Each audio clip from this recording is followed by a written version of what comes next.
Good afternoon, everyone. We welcome all of you. We are very much excited as this is the first ever webinar organized by Sensel International in association with Novo Control Technologies on introduction and challenges in broadband dielectric spectroscopy. COVID-19 has absolutely changed our lives completely. Thus, we at Sensel are making a conscious effort in these difficult times to bring the scientific community closer and enhance knowledge of growing researchers and scientists working in the field. I am Shilpa Ramesh from Sensel International. I am working as a sales and service engineer since 3 years in this company. And I will be hosting today's session. So, a little about Sensel International. Sensel International is a pioneering company in marketing and servicing of highly sophisticated overseas products for India.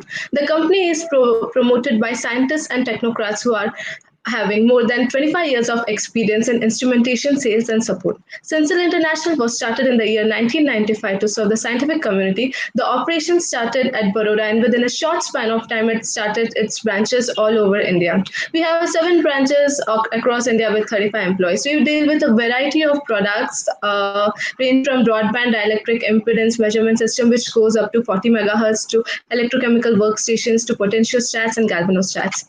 So this was about Sensel International, little about the webinar. In today's session, our speaker, Dr. Dirk Wilmer, will be talking about introduction to impedance spectroscopy and the basics about impedance in detail, followed by the challenges, device, and solutions in broadband impedance spectroscopy. So overall, it would be a very informative session by Dr. Dirk. And then whenever you have some questions, you can type in the comment section below. So we just want it to be a very interactive session. Without a further ado, I would like to introduce our speaker, Dr. Dirk Wilmer from Novo Control Technologies, Germany. He has more than 25 years of experience in the field of impedance spectroscopy. We are highly obliged that he could be here with us in the session. Dr. Dirk did his diploma in chemistry in University of Munster in 1998, followed by PhD in 1991 in physical chemistry at University of Munster.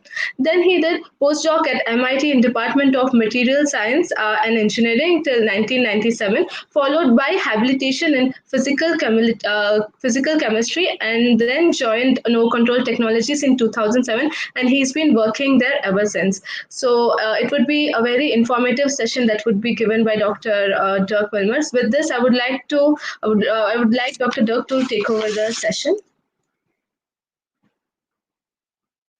Can you hear me, Shilpa? Thanks very much. Okay.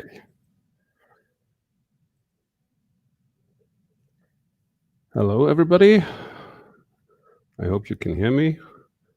I'm starting the presentation. I would like to give you some information. So actually, welcome everybody. I'm very glad to have the opportunity to provide some information about things that we are doing, and also to give this first talk, which is entitled Introduction to Impedance Spectroscopy, the Basics.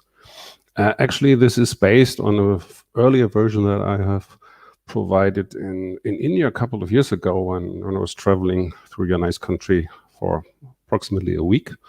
And I was first a little bit not confident that I would address the stuff correctly, but after the response on this first talk given by a lot of students, I was convinced that it makes sense just to give a very basic introduction to impedance spectroscopy, and that's why I'm giving this talk. Maybe some of these things that I'm going to tell you are well known to some of you, so I apologize if I transfer things that are well known. Nevertheless, I know that some people just like to have a fundamental introduction into the field. So, and my computer is no longer working, obviously.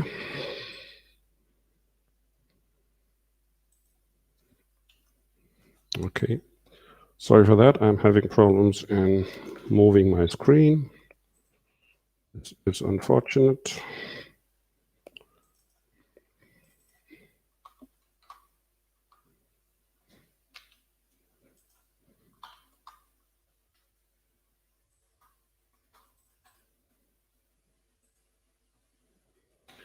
Sorry, obviously my stuff broke down. I just try again the presentation. Okay. And unfortunately, we tested this like 2 days ago, but at the moment it doesn't seem to work. Is it working for you now, Dr. Dirk? No, I cannot move. So something is different from our first test. So I tried if you want, you can mail me your presentation. I will share the screen. No, I think I have to do this myself. So I mean, we have to run this, so it should be working. Are you seeing my screen now? Are you seeing my? Yes, I am. Okay. Yes. Yeah. Maybe let me just. Okay.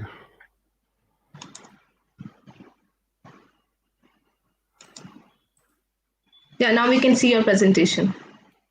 Yeah, it's perfect now. No, it's not perfect because I cannot move it. Okay. You can use enter maybe. Yes. The problem is that can we just I just stopped the screen sharing and just open it again, because that is I just stop the screen and do this share screen again. Yeah, sure. And till then, I request all the participants to just type in their name and organizations in the comment section below, so we can just keep a track of who are attending the webinar. That would be really helpful from all the participants. And just give us a minute or two to sort out the problem that we are facing right now. Yeah. So I'm trying to open it again. As I said, we are not having any problems 2 days ago. So it's I'm starting my program again, and I hope this is working better now.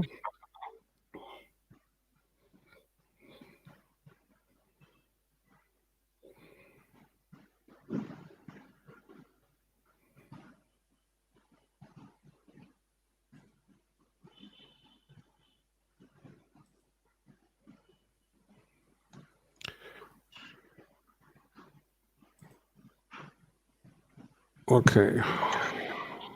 Shilpa, can you see my screen right now? I can, but it is blank.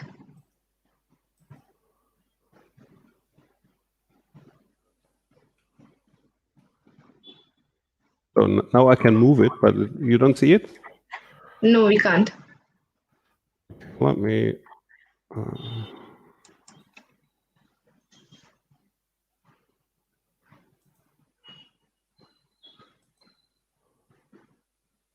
Can you just mail me the presentation once so that it is easier?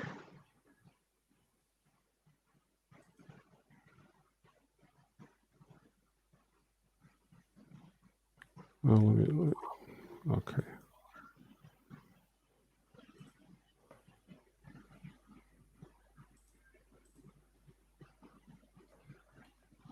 Can you see it? Yes. It now works. Yes. Okay. That's so really nice. sorry for the delay. So as I said, we tested it 2 days ago and it was working. Maybe too many people in the line. I don't know. Okay. So we already have this. Just in the beginning, a little bit about history and characteristics of our company, which is Novel Control Technologies. It's actually quite old already. So in 1980, it was founded as Novel Control Limited in Hunsangen, Westerwald in Germany. So this is some little village in the middle of nowhere. So you don't need to remember what it is. In 12 years later, the company entered into the field of broadband dielectric spectroscopy. Before, it was basically focusing on temperature control systems. So this was the beginning of a cooperation with Friedrich Krämer, who is a very well-known person in the field of broadband dielectric spectroscopy. One of the most famous books on this is written or edited by him and Andreas Schönhals, who is the co-editor, and that both are, of course, for a long time already customers of Novel Control. In 1998, we issued the first high-resolution frequency response analyzer for broadband dielectric conductivity and impedance spectroscopy. And then a couple of different devices, especially for these series of analyzers, was developed in the ZGS active sample cell, the GG4 test interface, Portugal, In 2004, the company's structure was changed, so today's name is indeed Nova Control Technologies Limited and Co. KG. And 2007 came with the new high voltage option HVV 4000, which is quite popular right now. And 6 years ago, we moved to a new building here in Montabaur, which is a little bit larger and easier to reach here in Germany. 4 years ago, we issued the new Ficos Peltier heat cool system, and since 2017, we sell the Alpha A in revision C. That's the latest version. We'll talk about this a little later. 2 years ago, we started with a new combined datacam software and also started with a new, it's rather 2019 actually, a nicest Nova Control electrochemical impedance system. The company is small but privately owned and independent and thus not easily taken over by financial investors or something like that. So this is about the company a little bit. Our customer base consists of mostly of academic researchers. About 2/3 or even three quarters are from this area. So we have publicly funded research institutes like the Max Planck Institute in Germany, space agencies like NASA and the European Space Agency, in Germany Fraunhofer Institute, and other large-scale research facilities located in Germany. Other European countries also are well established as our customer base: the United States, Korea, Japan, China, and of course India. Universities around the world are among our customers, and in industry we have everything from large international to very small and medium-sized companies. So it's a quite broad range. So my everyday task is also just to find out who is interested and who wants to have something. One important thing about the company is that it produces what we call turnkey systems. Turnkey systems for broadband dielectric spectroscopy have all contributions, all compartments required for an integrated system that has all parts completely and is supposed to work from day one. So first of all, we need top-class impedance analyzers with test interfaces for various applications. Means not only for standard dielectric spectroscopy, but also for potentiostatic or galvanostatic applications, or for high voltage or nonlinear applications. At the same time, we need reliable sample environment for various temperature range and pressure variations. So this is an aspect sometimes overlooked. We strongly believe that it is a very important feature to have a reliable sample environment. Means temperature controllers just to allow for routine measurement as a function of both frequency and temperature in terms of materials characterizations. We also need sample sets for a large variety of applications. So you will, if you are longer in the field, you know that different samples require different types of contacting and way of just being attached to the measurement system. And therefore also we don't have just a single sample set, but a variety of samples is depending on the type of application and the type of material we are looking. For example, liquids or solids, thin films, and so on. Finally, what is also very important for most of the customers is appropriate software for instrument control, automation, and data analysis, because that is what people usually are directly connected to when they run the spectrometers. Okay, this is an overview about first like to talk about the principle of the measurement, then about the term impedance and what it means. I have to do a little bit mathematics and just to motivate the use of complex representation in the mathematical sense. Not that I'm saying, of course, some of the equations might look complex, but this is about complex numbers with imaginary units and real and imaginary parts. Finally, I would like to give a short introduction into impedance characteristic of what I would call passive elements. These are resistors, inductors, and capacitors, shortened as RLC. Which just give you a first insight in how typical behavior of very simple particles and electronics elements behave in an impedance experiment. And right after that, we'll just talk about parasitic effects. This is just the description of what happens when your elements are not behaving in the ideal sense. no resistor only has a resistance. It usually also has a little cable which just contributes a little bit of inductance, and has just electrodes a few millimeters apart or something like that, which may act as a capacitive contribution. So this all shows up more or less somewhere in your spectra, and it's quite nice just to know a little bit about that. Finally, I will just talk about other ways of describing the data that you can access with an impedance spectrometer. These are called admittance, permittivity, conductance. This is just something that beginners probably always have problems with, is the large amount of different ways of showing the data, analyzing the data.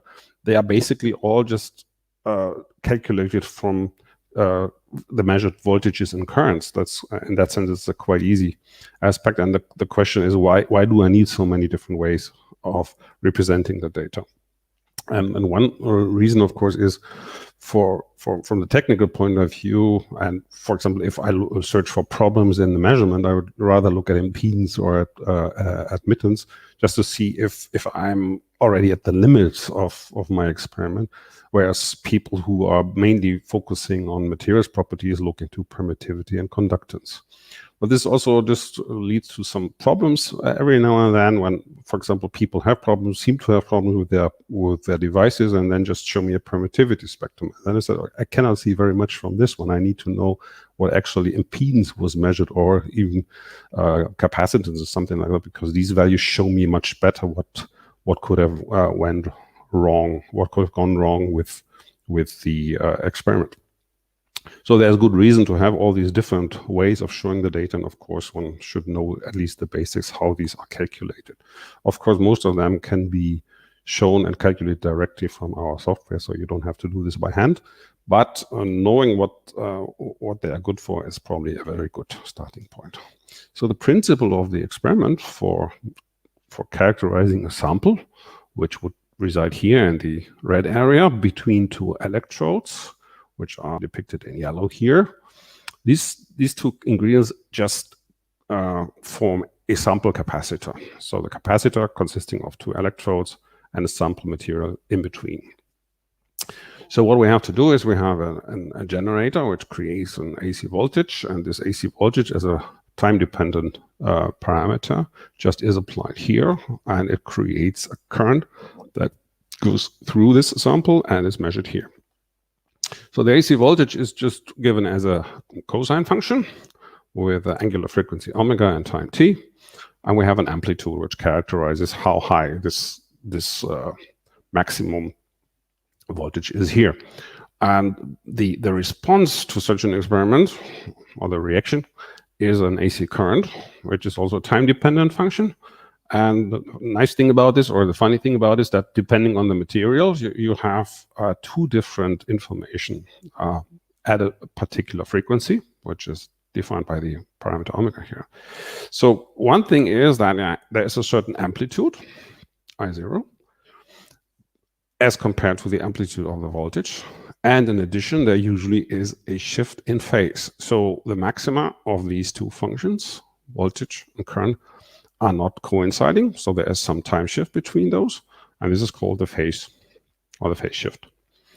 So just to describe what actually happens in our experiment, we need, for a complete description, the magnitude and the phase information.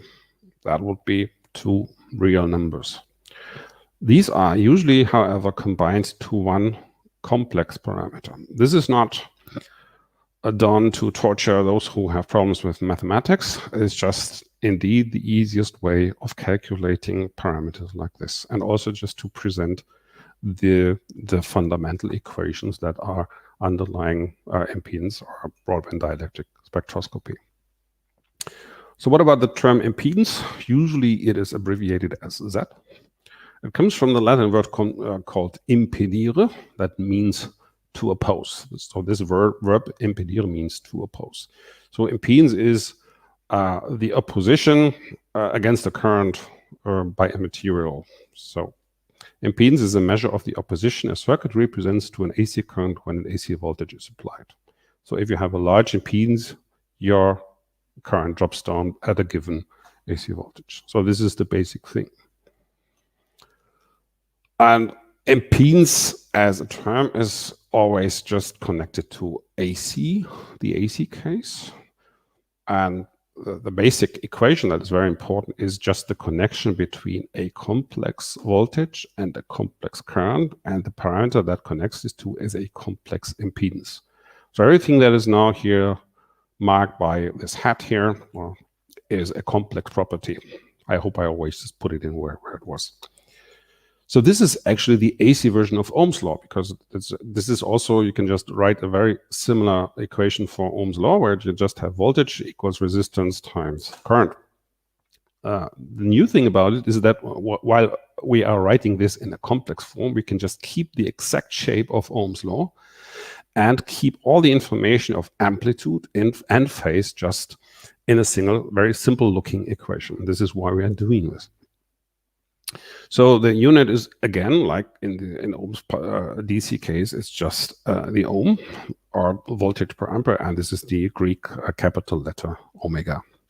So this, and this is one very important thing about Ohm's law, is we are dealing with a linear relationship between current, sorry, that was too early, between a current and voltage. So there's the linearity is just, this is a given parameter. And of course, this is always only true for one particular frequency. That's important to know. So for materials, this that may change, of course. But the point is now the following. Only for comparatively small electric fields, we indeed have this linearity. So linearity means if I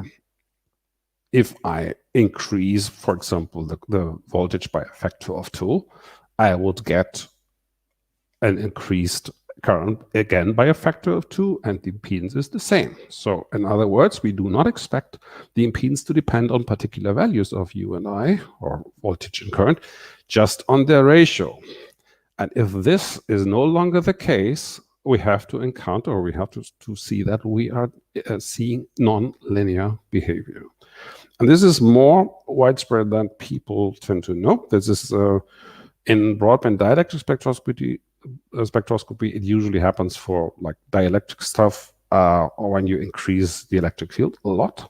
But for electrochemical impedance, it happens already at a voltage of 1 volt, for example. This is simply because nonlinearity there just comes from the fact that real electrochemical procedures depend on the direction. So if you have something happening at the interface between an electrolyte and an electrode, the one direction of the electric field just creates other processes than the other direction. Another another fundamental stuff to measure, just to see nonlinear effects, is just a diode. If you have a diode, it just has a very strong nonlinear behavior. Just if you reverse the electric field, you just get a completely different response in current. And this is also a typical sign of nonlinear behavior. Okay, coming back to how all these parameters are described, I would like to introduce the complex plane, at least to those who don't know this already. So in the complex plane, our parameters are just shown as a kind of a vector. This is the complex impedance here that comes in a plane where you have on the x-axis the real part, and on the y-axis the imaginary part. So you combine your impedance as a sum of two parts, the real part, which is usually marked with prime, and the imaginary part, which is usually marked with double prime. So you see different names. I can just say I want to see the real part of the complex of this complex Z here, and this is just also written down as Z prime or as resistance R. The same for the imaginary part of this one is usually written down as Z double prime, or sometimes also called X. And you can just, of course, determine, that's a very fundamental thing here, using Pythagoras, you can just determine the length of this vector here, which is just the square root of Z prime squared, and this squared and the sum of the two, and this is just a Pythagoras thing. And then one important parameter is also quite frequently given is just how to determine this angle here, and this angle is just the arctangents of z double prime divided by z prime. So in another way, you just write this down again. So our complex impedance is the sum of a real part plus an imaginary unit times the imaginary part. And you can see this here. This is the definition of the imaginary unit I. It's I squared is equals -1. This is the funny thing about it. Okay, so you can also write it as R plus IX, which is the same. And there's also a possibility to write this as the modulus times an exponential that carries an imaginary argument, which is I phi, where you enter this angle. So this already allows you to just do a lot of calculations. And one other important relation is Euler's formula, which says that this here is defined as cosine of phi plus imaginary unit times sine of phi. This is Euler's formula. And so with this, you can, in principle, already do the entire calculations in the complex plane. For those who have never seen this before, this is, of course, a little bit unusual, but it just is worth getting introduced into this and also to play around with it, just because it's not really complicated. There are some sources of confusion in the field, and I have to make you aware of it. For example, we have the usage of both the letter I and J for different things that both appear in our equations here. I just a page ago, I said I squared is I equals -1. This is the imaginary unit I. But sometimes I of t, the small, is also used for the current. This is problematic, and then people just tend to use for the imaginary AJ. This is especially done, I think, in electrotechnics. On the other hand, then you can use J squared equals -1 for the imaginary unit, but since we are working in materials science, we also have the current density. So the current density is frequently written down as a J. So I cannot just have a very stringent, just a complete presentation that never mixes these things up. And it will happen in your entire life that you will see these different usages of the same letters all over the place. Once you are a little bit introduced into this and with a little bit of routine, you will never just miss the point, because this one has a unit and this one doesn't. So it's usually quite easy to make the difference between the two. I just need to let you know that this sometimes leads to confusion when you start in this field. Okay, one question to address is also why do we use AC techniques instead of DC? So you have to do these complicated things with complex numbers. So why the hell in materials characterizations do we use AC techniques? And also it tends to be a little bit more expensive. But there's a large number of advantages when we use impedance and AC techniques instead of DC. So, for example, if you have a dielectric material and you put it between electrodes and just at a DC field, you have a polarization effect. And it might need quite some time until you get a constant current. So you have to somehow to analyze the time-dependent current and how this develops. And this can just develop for many hours or even days until it just reaches a final value. So the handling of polarization effects and blocking electrodes is a good reason to use AC things. So this also leads to,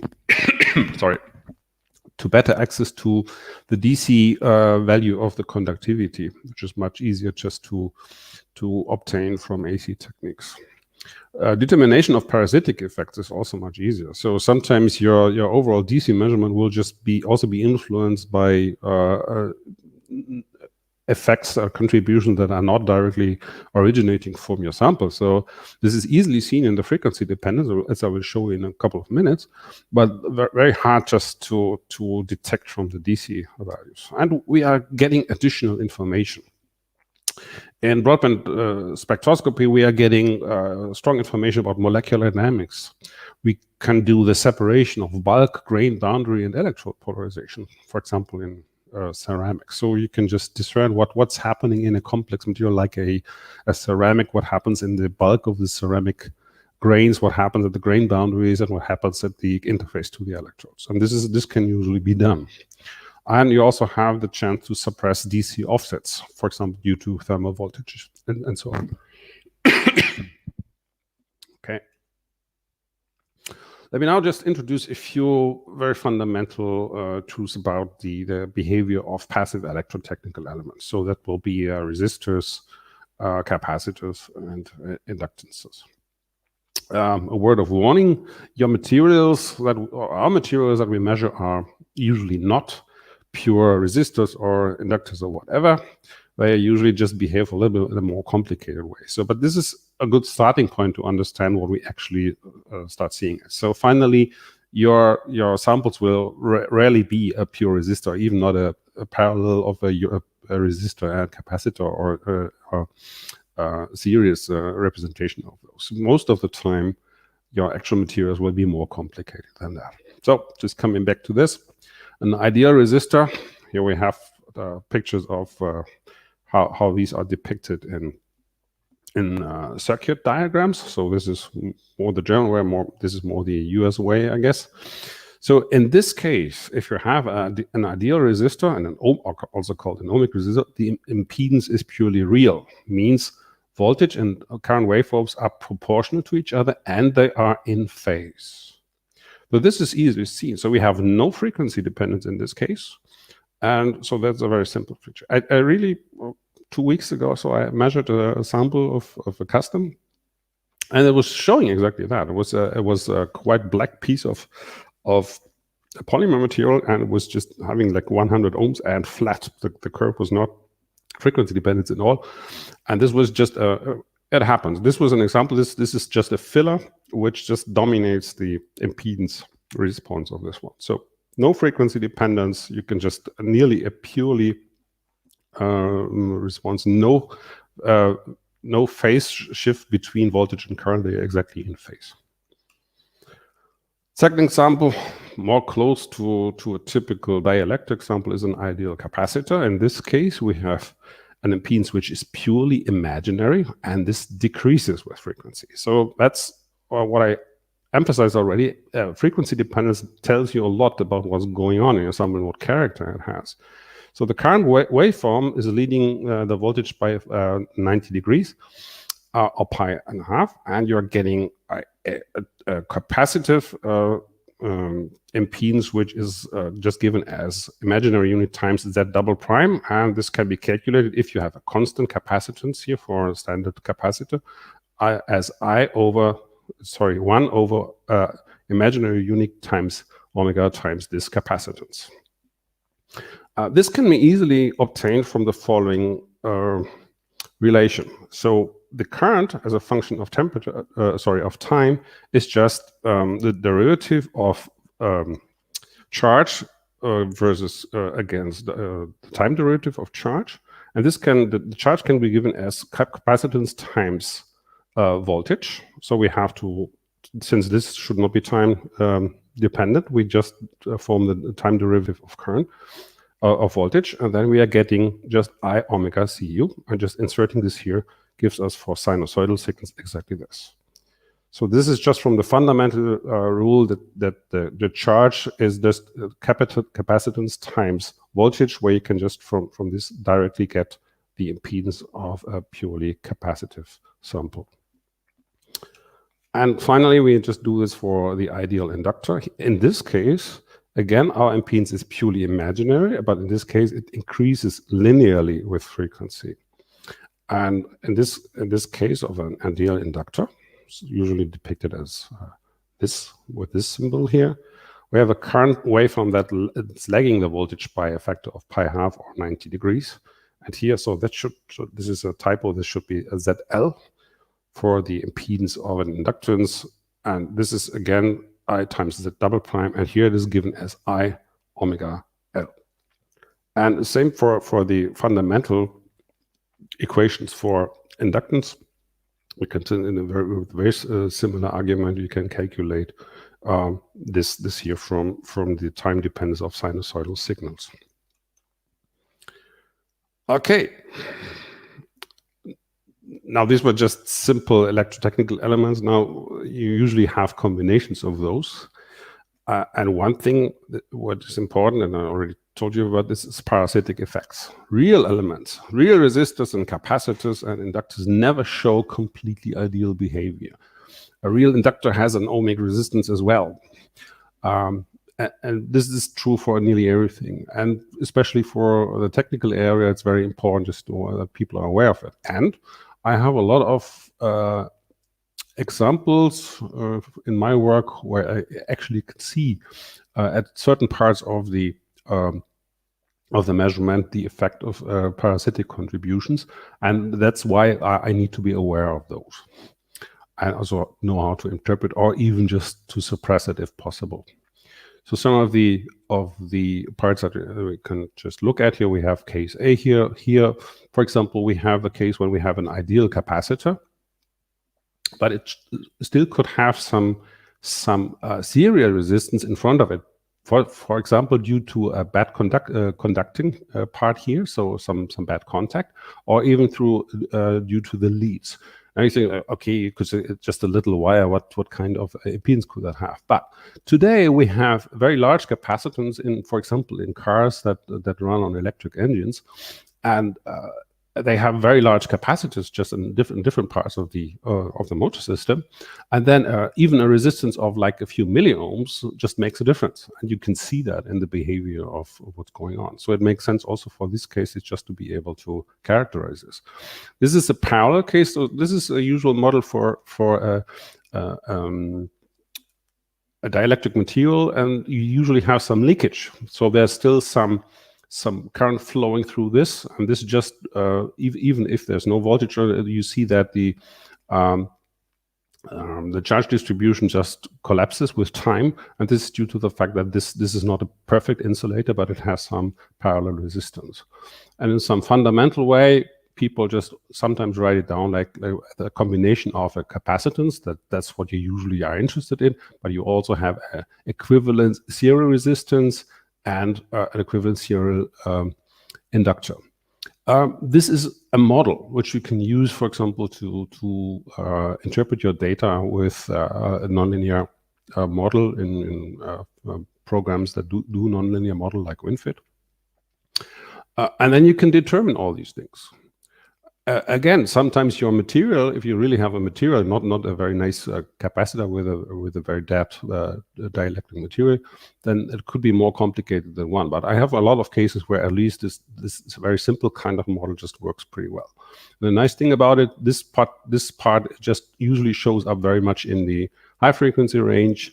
This is in the mid range, and this part is just usually easily determined at lower frequencies. So this is, again, one good argument in favor of impedance spectroscopy, where you can usually just, from the frequency dependence, you can learn a lot about the different parts that you consider here. So for a fundamental view on things that are happening in impedance spectroscopy, we need to know what happens when we combine different elements in serial and parallel ways. So this is shown here in the upper part. So we just combine different types of impedance just in a serial way. You just put in one after the other. And if you do something like this, what comes out of Kirchhoff's laws is that you start to doing the calculation by the assumption, or this is clear that it's like this, that the current through all these parts is the same. The voltage drops here over some of these parts is proportional to the value of the impedance here, but the current is always the same, and this leads to the fact that the total, so the combined value of this whole thing combined, like looked at as a black box, is just the sum of all these individual contributions. So that's a pretty simple thing. You're also free to have a situation where you just look at parallel contributions here. And in this case, you have the same voltage over all of these impedance contributions. And the correct way of calculating this is that the inverse of the whole black box impedance here is just the sum of all the inverse parts here. There's a simple case for just if you have just two contributions, then you can just use this and simplify this a little bit. I don't know if it's really a simplification. I can also use this formula as well. So in the serial way, you can just add up all the single contributions to give the total impedance. In the parallel way, you have to add the inverse of all the components to get the inverse of the total one. Example. So we have this very simple case of a parallel configuration of a capacitor and a resistor. So this is RC parallel, and the objective here is to calculate the imaginary and the real part, just to get what this should give in an impedance spectrum. So what we just learned is that we have to add up the inverse contributions here, the inverse impedance contribution of our resistor and of this one, just to give you the complete impedance of the whole. So the inverse impedance contributions add, so I can write down 1 over Z equals 1 over R. So this is the inverse of this one, and this one here is the inverse impedance of this one. So you can just write it down and simplify this a little bit. So I just invert this all. So this is the inversion from here to here. Then I expand this by R. So this one just simplifies it. So I get the R here, and this one goes in here, and this one just disappears. And I can have it like here. And then the following problem occurs. And this happens in several cases. The fine thing is when we calculate this one, we need a form where the imaginary unit only shows up in the denominator. Otherwise, it's very hard just to find out what is the real and imaginary part here. So the simple trick to do this is to expand by the complex conjugate. So you just multiply by 1 minus I omega RC. And when you do that, you end up with this one here, and you end up with the modulus of this one here, and this is a real number here, or a real parameter here. And since we have expanded by this factor here, we're getting this one. So this is always the way just to get this. So you expand by the complex conjugate, means by 1 minus this part, imaginary part, and then you're getting rid of the imaginary unit in the denominator. So when you do the calculation, now you can just split off this sum into two parts, means Z prime, which is R over 1 plus omega tau squared. I did a simplification here again. I just abbreviated ERC, which actually has the dimension of a time, and I abbreviated as a Greek tau. So that is now a very simple form, and when you just see that and move it, you see that you are getting, with increasing frequency, just the semicircle in a representation of the real part of the impedance, of the negative imaginary part versus the real part. And this is what people usually know, that they get in some situations semicircles. And this is what exactly happens when you calculate a parallel combination of a capacitor and a resistor. Okay, so this was I think you will have a chance to look into this deeper when you get all these transparencies and so on. So if I missed something, you'll probably have a chance to just do this again at home. Okay, how does this look like now? We have seen the results here, the calculations, and then the same thing is now depicted here as a frequency-dependent plot. And you can see we have the green curve here is the imaginary part, and I normalize it by R, so this gives you a dimensionless picture. And the same for the real part, which looks like this. And you can see now easily that for low omega, you're just getting R, or since I divided by R, you're just getting 1. And at some point, and for omega tau equals 1, you are just ending exactly here. So if you just plug in omega tau equals 1, you're just getting the same values exactly at this point, where omega tau equals 1. You're just getting same values here for the imaginary and the real part. So this is a very simple thing. And you can also see that in the double log plot, you get a slope of 1 here and a slope of -1 here for the imaginary part. And this one has a slope of 2, which is just due to the exponent of 2 here. So this is very simply done. and a very nice picture, and just directly comes out of the little calculations that we have. There's other functions that are used. I already threatened you with this, and this is the admittance.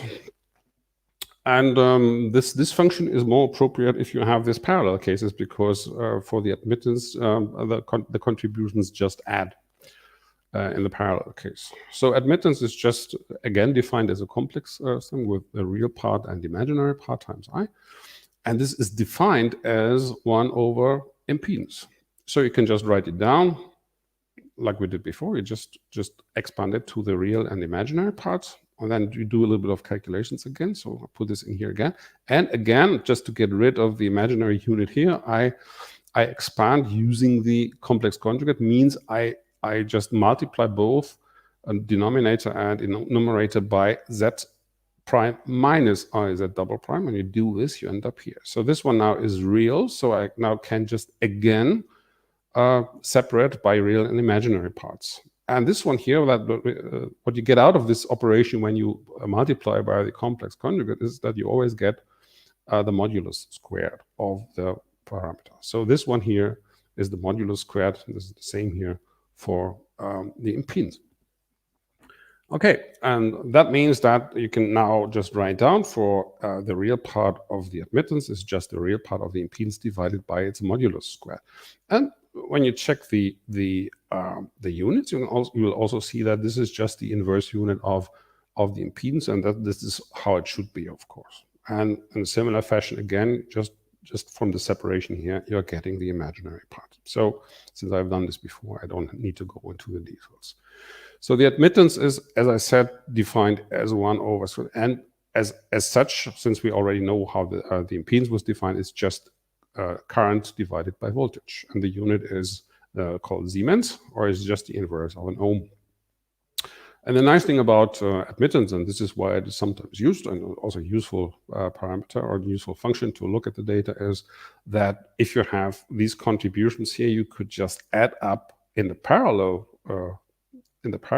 configuration. You can just add up the admittances. So that's why people use this every now and then if they have a parallel configuration. That might be easier. So we do an example calculation now for resistance in series with with an inductor. So we have now a series representation of this one, of a resistance and an inductance. Sometimes happens when you have long cables at your sample, and if you just simplify your sample, it's just a pure resistance, or you can measure just a resistance, especially a small one. You can just write it down like this.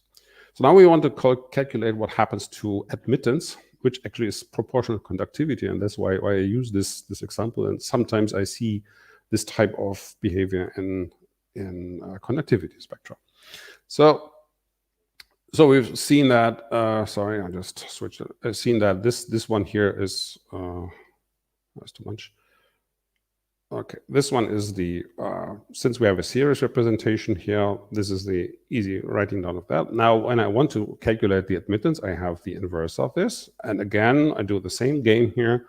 I have this problem here with the imaginary unit here. I expand using the complex conjugate, which is this one here on both sides, and I'm getting a real number here now, and this makes my life quite easy. Now I take out the real and imaginary contributions, and I get this very simple type of expressions now for the real and imaginary parts. Just simple school mathematics, actually, just apart from the handling of the imaginary parts. And this is how this looks like, and this is what you see that in the real part, you get at some point on the frequency scale, you're getting a strong drop in this one. And this is what I sometimes see in the spectra when I have a strong inductance effect of cables, which is especially well seen when the resistance of your sample is low. So if you have a low value for resistance, this part, of course, gets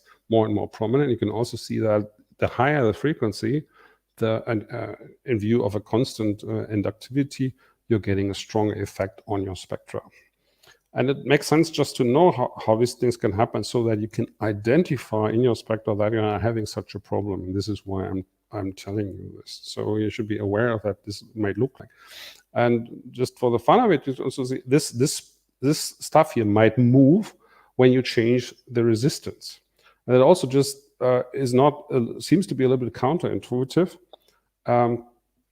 as one might think that if something just moves here with for example, temperature, when you change the resistor here of your sample, that this must be due to a temperature effect of your sample itself. But actually, it's just the interplay of the resistance, which has no frequency dependence whatsoever, and this interplay between these two contributions. This may be due to a cable, this one due to a sample, and this little calculation helps you to understand how this develops. This is why I'm presenting it.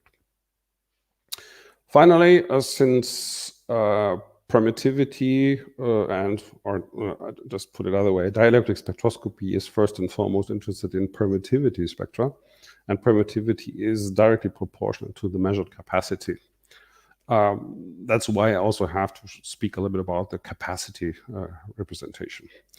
A very simple relationship again here. Admittance is just proportional to capacity times the frequency here, and you have to put the factor of imaginary unit in here. Or you just to rephrase it like this, and you can see that, of course, it is sometimes written with a minus, sometimes written with a plus sign. This is a matter of convention, actually. But you see there's a strong relation between admittance and capacitance. And again, same game, always the same way of doing it. It's just you can write down the real and imaginary part of the complex capacity. And of course, the unit is a farad or ampere seconds per volt. Again, as I told you, all these parameters are somehow in one way or the other calculated just from current and voltage. Of course, you need the imaginary and real parts just to get the two parts here. But this is very simple. And with some little background, you can just write down all these equations yourself. Okay, when you actually do such a measurement, you have to be aware of one fact that's important. Your sample capacitor is not alone in the world, so there might be some parallel effects. And this is why we usually, in our instruments, allow you to not only just determine this total measured capacity, but also just to correct it for what we call edge or stray capacitors. So what is the source of that? The stray capacity is something that just happens because of the fact that you somehow have to put your sample just into your sample compartment. So there are cables there that just are needed to lead to connect your electrodes, for example, to your electronics.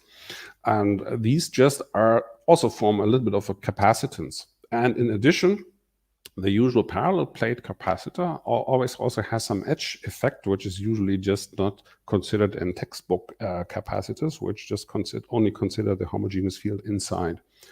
So especially when your actual sample capacity is small, you have to consider that these parts could be quite large in comparison to this one, and then it really makes sense to correct for this. And our software usually, not usually, has extra entry fields for putting numbers in here, so you can correct for this one here. Okay, so this is, as I said, this is important also to know, and this is a practical effect of designing your experiments, is that you should just also think about proper selection of capacitance and your sample dimensions, such that the capacitance you measure here due to your sample is larger than your edge or stray capacity of your sample environment. So just again, for completeness, very simple, you can also have parallel and serial configurations for capacitances, and this is very simple. The parallels here add up easily. You can just build the sum of the parallel capacitors and you get larger ones. When you put capacitances in series, the overall capacitance is just getting smaller and smaller. Again, like in the case that we had earlier for the impedance and the parallel case, the inverse total capacitance is just the sum of all inverse contributions here.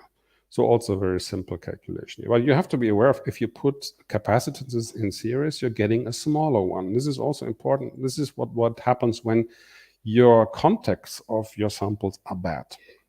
So what usually happens if you have bad contacts between your electrodes and your sample is that you're introducing a series capacitance, which just could be a very simple model for your bad contact. And this, when you use this calculation, you see that your overall capacitance gets lower. And this systematically leads to determination of too low permittivity values. So this allows you the easy conclusion that for a very practical case is that bad contacts usually lead to lower permittivity values than there actually are. Okay, just coming to the end now. Materials properties are, of course, permittivity in dielectric spectroscopy, and we are using a parallel plate capacitor models. We have conductive plates or electrodes here and a dielectric in between. And then we can just simply write down that this measured capacity this is the capacitor equation, actually. So it consists of a part that has dimensions here, the area A and the distance between electrodes, or thickness of the electrode of the dielectric material. So this is just related to dimensions here. This is the permittivity of free space, and this is actually what describes your material as permittivity. This is a complex parameter again, and what we usually do is we just take everything like this here, this shape as an empty cell capacity. So this has no materials properties. It's just using all the parameters of the permittivity of free space, which is just a natural constant, and the dimensions, and put this as an empty cell capacity. And this makes it quite easy to do the calculation. So between the measured capacity and the permittivity, you just need to determine C0 from your sample dimensions, basically, and then you can just do very easy calculations. This is written down again here, so you can just see that you can just calculate your permittivity values from the measured capacity divided by C0, which is just a parameter that you just calculate from your sample dimensions, basically. And tan delta is another important parameter. It's just the fraction of epsilon double prime divided by epsilon prime, so the imaginary part divided by the real part. You can also see that this is the loss part of permittivity. If the loss part is pretty low, your tan delta is pretty low. And this is also easily calculated because there's a direct relation between admittance and the permittivities, just divided by a relation of these real and imaginary parts of admittance here.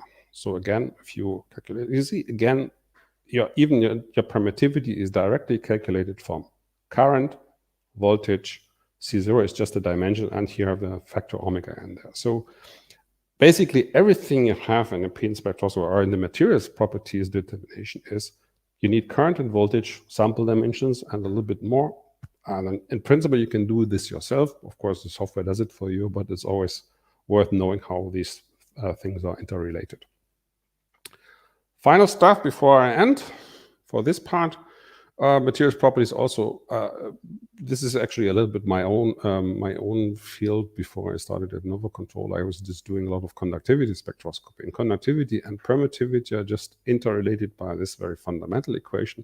The complex conductivity is proportional to frequency times complex permittivity. And since we haven't seen all the other relations, it's also proportional to admittance time distance between the electrodes or thickness of the sample divided by electrode area. And again, very simple. You just need the current information divided by the voltage amplitude and the dimensions of this one. So you have very easy access also to conductivity information here. So finally, this is just to do something more complicated at the very end. So this is what we did in my earlier life here. So this is the combination of the measured conductivity spectra to what is actually happening in samples in terms of molecular dynamics or statistical physics. So I think Murg is also there, so he probably knows these equations. So this comes from a very famous work of this is of Ryogo Kubo in 1957. And the nice thing about it is the following. So actually this equation combines what is measured, the conductivity spectra, to what's actually happening inside your sample. And this is the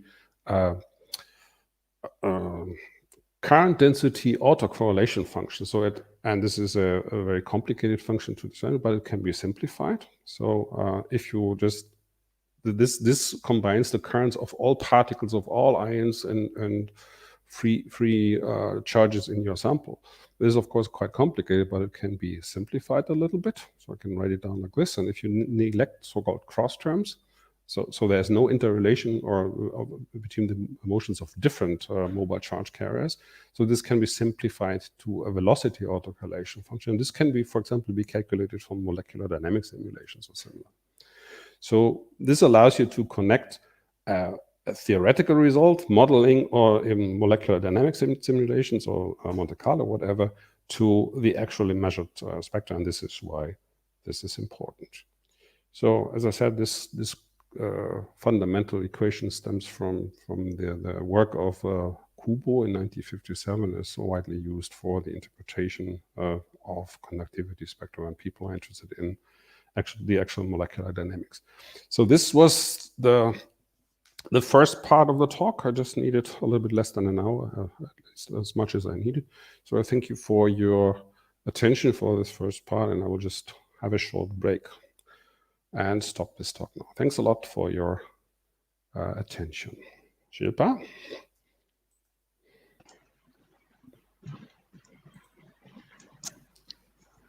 Hi.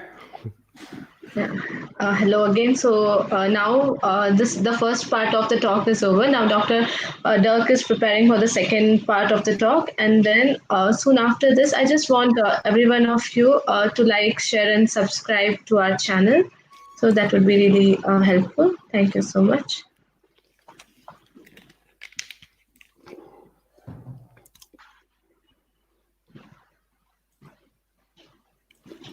Okay, I'm starting the second one, hopefully.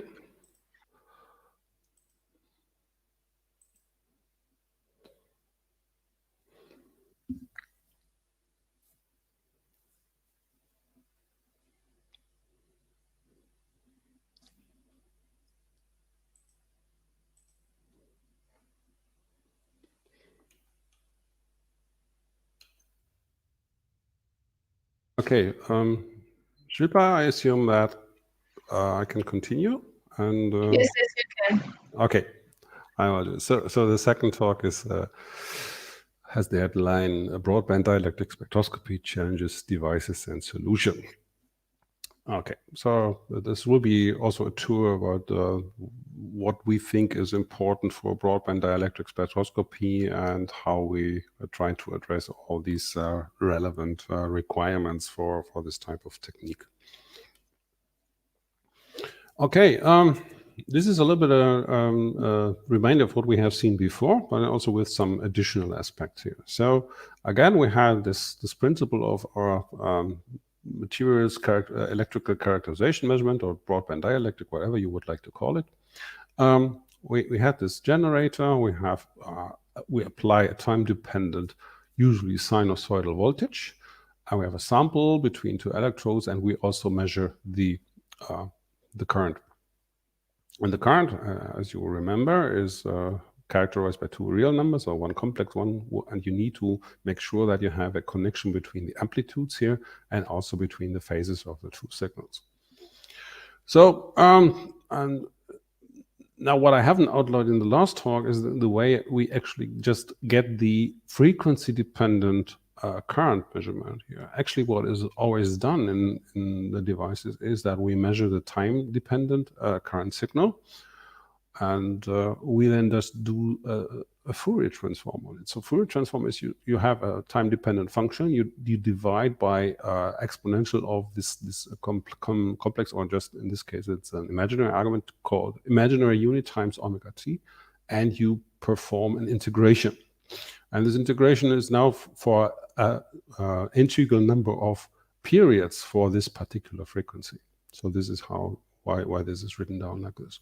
And then when you have done this, you can just easily have access to the amplitude of the current, which is just the square root of the imaginary part squared and the real part squared. And you can also just find out the tan of this tangent of the phase shift, which is just the ratio of the imaginary part that you just get from this one and the real part of the current. So once you have done this, it's quite easy to, as I mentioned already, to get access to the permittivity. Again, a complex number. This is just the complex current as measured, divided by the amplitude of the voltage, and is then divided by 1 over j omega C0. And C0, as you might remember, is just the empty cell capacity, basically calculated from the dimensions of your sample. And conductivity, and you can remember that we've seen this before, is just also easily measured, can be measured directly from complex current divided by the amplitude, again, times distance of the, or thickness of the material divided by the electrode or electrode spacing. So what is an additional information here is that we are using this Fourier transform to get access to the frequency dependent current signal here. Now, what are the real requirements for dielectric measurements? Just the term dielectric means that we have a strong focus here on highly insulating materials with low loss, probably materials that have a glass transition and so on. And people who are working in this field usually would like to investigate the samples over a very broad frequency range. And just like 30 years ago, it was particularly problematic to get access to the low frequency range, simply because there the impedance was so high usually. I mean, remember, basically our samples behave as capacitors here, and this gives you a lot of problems. We'll just come to this area in a minute. So the broad frequency range for samples that are more or less capacitive means that you have to cover wide impedance range. You'll see in a minute a picture that shows it to you. So a pure capacitor has an impedance that goes up with 1 over omega C, which means that it gets very high at very low frequencies. But as I said, people needed to be interested in the low frequency area because the processes that they wanted to investigate were exactly there. So for the dielectric, we usually have small loss factors, tan delta. So, and as I already outlined, the sample here is in the first order approximation a capacitor. So we have a capacitive impedance that equals just minus j divided by omega c. And here is what I already told you, that if you have a constant capacitor, it has a 1 over omega dependence, or in a double log plot, it just goes down with -1. And the relaxation usually adds a small changes in impedance only, and DC conductivity adds a parallel resistance. So that's the first just rough estimate how the samples usually look like. And this is what the requirements then will be. So we have here just calculations for the parallel impedance parts here, and this can just be written down like this. So we see that we have a 1 over omega behavior, and our typical dielectric sample should be something of the order of 100 picofarads. And here you can see what this means for the measurement here. So for the 100 picofarad, so 10 to the -3, then you already are in the tera-ohm regime, and you can go even higher. So our instruments can go down to the microhertz regime, and then you end up at beyond 10 to the 14. And this is just part of the problem, because if you're sitting here, this is the curve for tan delta equals 1. But if you have a highly insulating material with very low loss, you also would like to have access to what I would call the minority part. When you have low loss material, you have, or even also no material, you have usually 2 parts to your impedance or capacitance. So one is in this case is very large and the other one very, very tiny. So especially if you have a very low or very high tan delta, means that one part of your complex number is very well defined and very well measurable, but the other one is pretty small and close to noise. And this means that these are the complicated cases. It means very low loss capacitors are hard to measure, and very good ohmic conductors also, when you need access to the minority part of this one. And this is shown here when you have a low loss material with tan delta 10 to the -4, then you have a real part of the capacitance which is much higher. So it's not only that you need access to this range here, but if you have a low loss material, you would also need and like access to this part here, to the minority part, and that makes it even worse. So you see that at comparatively low frequencies here, your impedance already is very, very high, especially when it comes to the minority part here, which is also shown here in this one. So this makes it so complicated just to get good broadband dialect data. So you need access to the low frequency part here. Even the modulus here already has a very high impedance. Just for comparison, most standard impedance analyzers just end up here, approximately.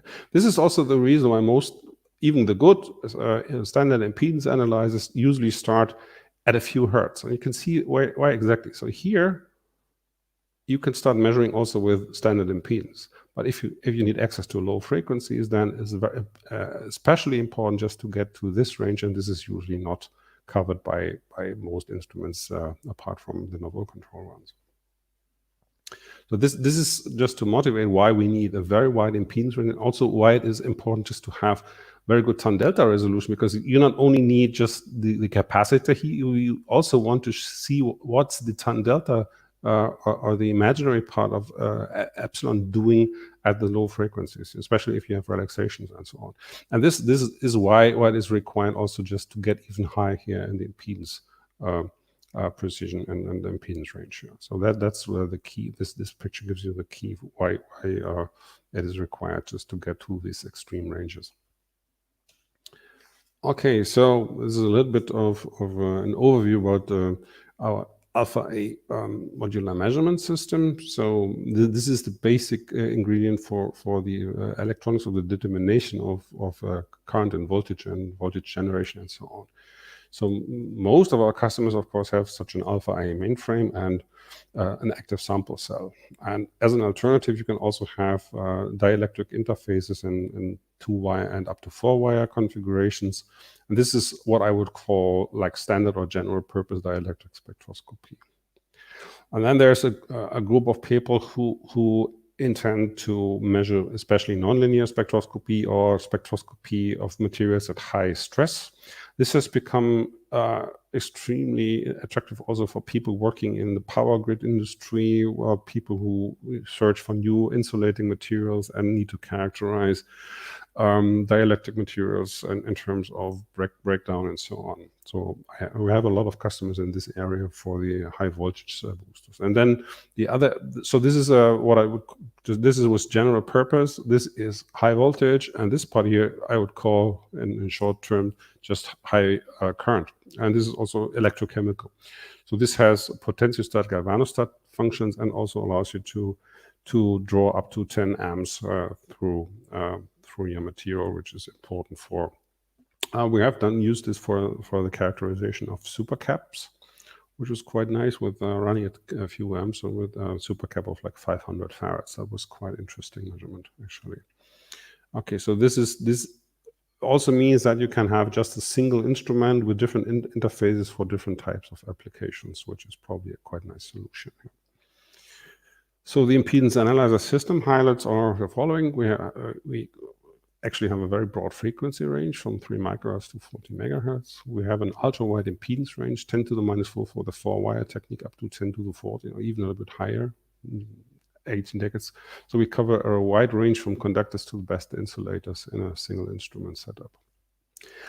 This single instrument setup is also an important point, because there are some devices in the market that just can do have dielectric interfaces, and these end from the high impedance side at about 100 ohms or so. And this is bad if you run fully automatic measurements where samples frequently just change from dielectric to conductive. So you heat them up and they become conductive, and that means that you have to switch gears or just to change your setup during the experiment, because just at a certain temperature, it no longer just is appropriate for this conducting material. And I have heard several customers just complaining about this.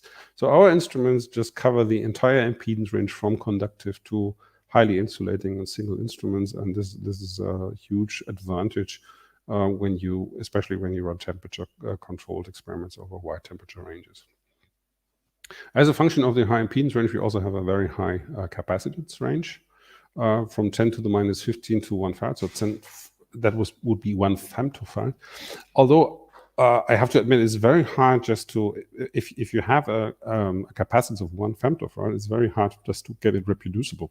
So you can use it for sensing purposes and see and resolve small changes of the order of 1 femtofarad. But if you just if you really had a sample of 1 femtofarad and put it in and out, it will just give something completely different. It's because the stray capacity is usually much higher than 1 femtofarad. It's also interesting to emphasize that we really need a very high phase accuracy. So the determination about the exact phase shift between the voltage and the current is really important. And this phase accuracy in the best values is 2 times 10 to the minus 3 degrees, 2 millidegrees. And the loss factor, which is directly related to this, has an accuracy of 3 times 10 to the minus 5 for low loss dielectric materials. And the system also supports the nonlinear dielectric and all other techniques here, which is important, especially in the last couple of years. I would like to bring your attention to the latest version of our dielectric newsletter, which can easily be downloaded from our webpage, where there's a very nice contribution of Ranko Richard, who is also active in the field of nonlinear spectroscopy. So he gives a very nice overview. And on our webpage, there's also a quite nice collection of recent, very important publications in this area. Other system highlights are we have access to high-speed measurements up to 2 milliseconds per point. That means milliseconds for an impedance point, of course. The systems do allow automatic self-calibration and diagnosis, which is also quite nice and should be used, of course. Since late 2017, we are delivering the latest version of the Alpha A revision C. And for those who have a chance to open the instruments and look at it, this is a complete redesign of the old one. So when you compare the analyzers, the outside looks pretty much the same, and the front panel, but inside nearly everything has just completely changed. This is sometimes necessary every now and then because some parts that have been used in the design a couple of years ago are no longer available and are also a little bit outdated and could be replaced by better versions in terms of, for example, the ADC, the conversion from analog to digital, and also in terms of the main central processing units of these devices. So we have improved performance here with an increased accuracy factor of 3 at high frequencies. The time delta precision is increased by a factor of 3 between 100 Hz and 100 kilohertz. This is important for the nonlinear spectroscopy. We have improved harmonics, including phase information over the entire frequency range. And I've seen very happy eyes in the company working in this area of high voltage applications and power plants and so on when we did their first experiments on an HVB 4000. We have an improved DC bias operation. DC coupled mode is now possible up to 40 volts using the standard test interfaces. Oh, sorry for that. We have also increased voltage input range, which is related to the form before. We also have now introduced some potentiostat galvanostat functions for all test interfaces. It's also nice. So you have a possibility to operate under controlled voltage and current conditions using our new software with this new Alpha A revision C. So this is a functional extension of the analyzer as well. We are widely open now for time domain measurements using arbitrary waveform signals, current or voltage, ramp pulse, and also this is supported by the new software, which I will talk about a little later. The time resolution is 100 nanoseconds. We have improved suppression of high harmonics in the AC voltage below 1 kilohertz. So this is also important for the nonlinear stuff. In principle, these new devices could be extended up to 160 megahertz. This has not been officially announced yet, and also just poses a lot of problems because the electronics can actually do this, but the whole connection to samples is much harder just to run properly at higher frequencies. So this is not so as I said, we have the potential to do that in terms of the analyzer, but it's very hard just to apply it to an actual sample. So let me just come to nonlinear effects here, because I really find this interesting, and I think that has a growing effect also on the different communities. So what you see here is that materials or device properties depend on AC voltage. As I told you earlier, the essence of Ohm's law is there's a proportionality between current and voltage. This is actually what Ohm's law says, but this is not working in all situations. And then if we have a deviation of Ohm's law in terms of this proportionality, we just talk about nonlinear behavior. So we have a deviation from Ohm's law very frequently, and it means that voltage and current are no longer proportional to each other. Examples are dielectric materials at high voltage, electrochemically active samples, and semiconductors, p-n junction, Schottky diodes. There might be more. That these are the examples that I'm aware of. So now, how does it look like in principle? So as I said, in principle, you could just see this if you just play around with different AC voltage, and you see that your impedance measurement just changes with AC voltage. You can use your software, those who have the number control system, just to play around with it and see if you get different impedance measurement depending on AC voltage, then you are already seeing nonlinear behavior. But there's another way of doing this. This is just looking into what happens as well. So what happens when you just have this nonlinear behavior is that you all of a sudden see higher harmonics. That means the following. You get into your sample with, this is the red signal with the voltage signal. But your current then has the same periodicity, but no longer looks purely sinusoidal. And this is schematically shown here. But you have some distortion here. And so it's no longer looking as a pure sinusoidal. You see some distortion. And this can be written down as a contribution of so-called higher harmonics. And higher harmonics are contributions that are characterized within this Fourier transform by integer values of k, which are 2, 3, 4, and so on. So k equals 1 is the harmonic base wave. But then if you really have contributions with k equals 2 or 3 or something, then you have higher harmonics. And this can be analyzed by the analyzer and also by the software. So you can really have a look at these contributions, which is quite interesting to see. And here is one device that can be used for that. It's the HVB 4000. This is a high voltage test interface. So this is for the case of people, of dielectric users that operate with dielectric materials at high voltages. So this is for nonlinear dielectric and impedance spectroscopy. It is for characterization of materials or components under stress. And it also has access to extremely high impedance samples exceeding 10 to the 14 ohms. There's a particular high voltage cell for material measurements, which has some important features. It has some extra safety features like an interlock and also different kinds of connectors which are disallow you just to touch the central contacts, which are usually accessible for the standard B and C connectors. Needless to say, we also have smaller versions of this one with different parameters for maximum frequency and maximum voltage. Okay, some key parameters here. So this goes up to 10 kilohertz.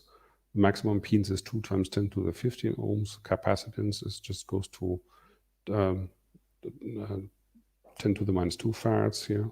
Loss factor is pretty similar to the standard test interface, but the AC signal out could be as large as 2000 volt peak. Maximum current is limited to less than 3 milliamps, just to save your lives in case something goes wrong. So that was the short report on high voltage. And I would like now switch over to electrochemical impedance measurement. This is not exactly dielectric, but this is not very far away from it.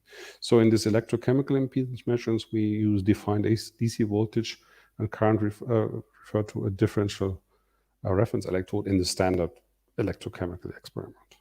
We use an extra potentiostat galvanostat function for defined cell DC polarization. We use a DC measurement in addition to the AC voltage and superimpose an AC voltage current for impedance.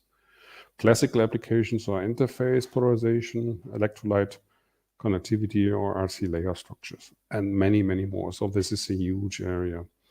So something that really triggered my interest here is that I saw phase accuracy and impedance range of other devices didn't seem to be in the focus of competitors, and so that was something that we were trying to address also. And additional applications, of course, are ion conductivity, relaxation sensors, and fuel cells. So for the alpha A system, we have the potentiostat galvanostat devices, two versions in 2 amp and 10 amp.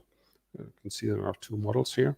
So this looks pretty much the same as the alpha itself, so it also has the same housing.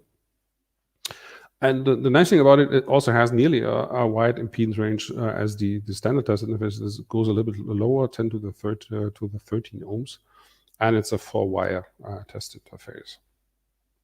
We have very much protection stuff here, which is important because a device that can just deliver 10 amps to your sample can also blow up your samples easily.